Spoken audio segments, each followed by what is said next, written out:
وەکو بەشی بانگەواز و پەروەردەی مەڵبەندی هەشتی سۆرانی کۆمەڵی ئیسلامی کوردستان هەستاین بە سازدانی ئێوارە کۆڕێک بۆ خوشکان و برایان بە بۆنەی ئەوەی کە دەڕۆژەی ذیلحیجە دەڕۆژەی سەرەتای ذیلحیجە کە پێغەمبەری خوا عەلەیهی سەڵات وەسەلام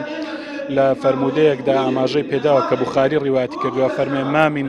أيام العمل الصالح فيه أفضل من هذه الأيام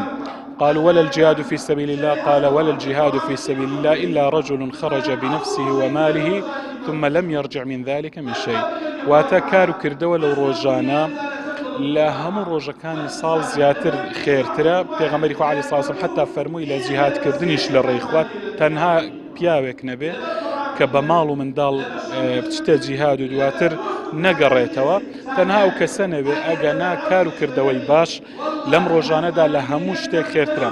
جا لە سۆنگەیەوە ئێمە هەوڵماندا کەم ئێوارە کۆڕەسازکەین بۆ ئەوەی خوشکان و برایان